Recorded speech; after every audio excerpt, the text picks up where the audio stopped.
এই যে একবারে উপরের সাইড, এটাকে একটু জুম করে যদি একটু দেখাই আমরা। আসসালামু আলাইকুম বন্ধুরা, চলে আসছি বরাবরের মতো আজকে আমরা ভ্রমণে।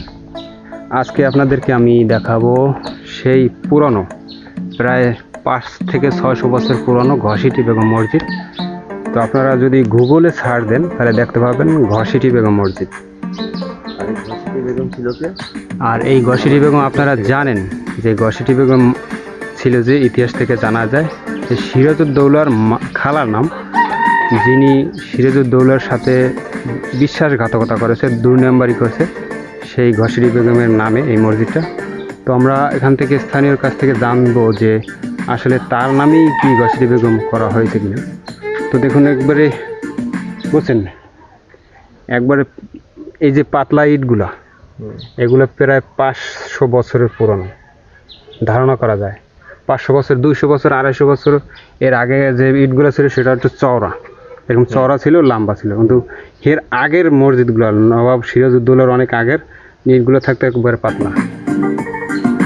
আমরা একটু বাইরের সাইডটা একটু ঘুরে আগে দেখি, তারপরে ভিতরে ঢুকবো।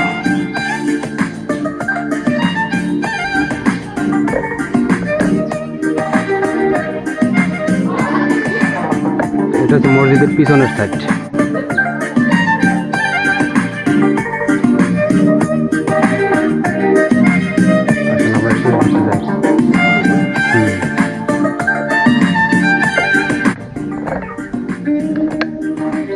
পুরো জঙ্গলে জীর্ণ শীর্ণ হয়ে গেছে, ভাঙাচুরা,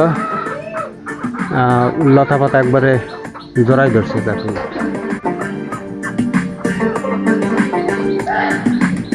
এখান থেকে কেমন মোটামুটি মসজিদ কিন্তু অনেক বড়, তো শিবের বেশি অনেক বড়।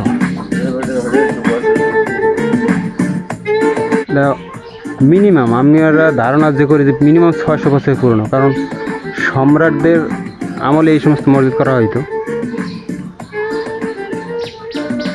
আমরা একবার সামনে যাবো, তারপর একটু ভিতরে যাই। এটা সম্ভবত মসজিদের দান বাক্স ছিল নাকি, সম্ভবত পরবর্তীতে এটা দান বাক্স করা হয়েছিল সম্ভবত।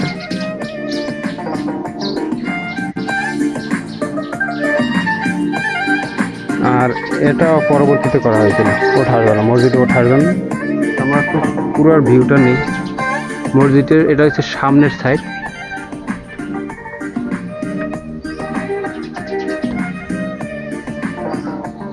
দাঁড়ান দি, কেমন লাগলো মসজিদটা আপনার কাছে, কেমন লাগে এখন? মসজিদ শব্দ শুনলে তো আলহামদুলিল্লাহ ভালো লাগে, মনে হয় যেন আল্লাহ তাআলার ঘর, প্রশংসায় মন ভরে যায়। তবে একটু দুঃখ লাগতেছে, এত পুরনো মসজিদ, এটার কোনো সংস্কার হয়নি। হ্যাঁ, ঠিক আছে, এলাকাবাসী পারতো হয়তো যেটাকে সংস্কার করার জন্য, বা এলাকায় যে মান্যগণ একজন এমপি ছিল আসমা ফিরোজ সাহেব, সে ইচ্ছা করে পারতো এই ঐতিহ্যটাকে ধরে রাখতে, কিন্তু আমরা দেখতে পাচ্ছি যে বাস্তবে সেটা সে করেনি। ঠিক আছে, তো এলাকাবাসী আসলে উচিত এই পুরনো ঐতিহ্যগুলো ধরে রাখা। হ্যাঁ, এটা আকর্ষণীয় একটা জিনিস, মানে অনেকে এটা জানে না, এটা অনেকে জানে না। এটা হচ্ছে আপনার শৌলভ পার্কের পাশে এই মসজিদটা অবস্থিত। এটা ম্যাক্সিমাম মানুষ জানে না, কারণ শৌলভ পার্কটা বাউফল কালাইয়ার কাছে যে শৌলভ পার্কটা আছে, সেই শৌলভ পার্কের কাছে। তো আমরা একটু ভিতরের সাইডটা একটু ঢুকে দেখবো। এটা হচ্ছে বারান্দা, বারান্দার সাইড।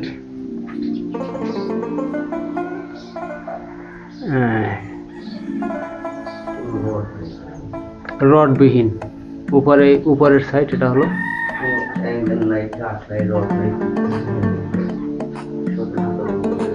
আর এগুলো সম্ভবত বই পুস্তক রাখা হয়তো, সম্ভবত সেই কামরা ছোট ছোট মসজিদের ভিতরে।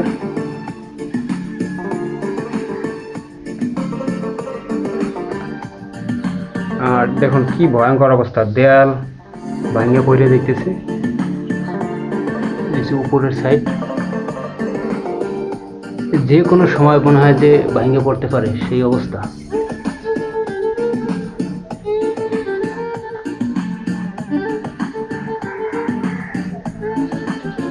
খুবই জীর্ণশীর্ণ অবস্থায় পড়ে আছে।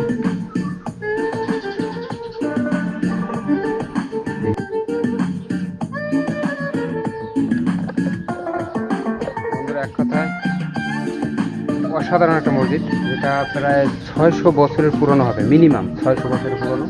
তো ইটগুলো আপনাদের তো দেখাইছি, একবারে পাতলা ইট, প্রায় 600 থেকে 700 বছরের যে পুরনো সম্রাটদের আমলে যে মসজিদগুলো করা হতো, ভবনগুলো তৈরি করা হতো, সেই মসজিদের আকৃতি। এটা মূলত এটার নাম গুগলে আপনারা যদি সার্চ করে দেখবেন, ঘসিটি বেগম মসজিদ।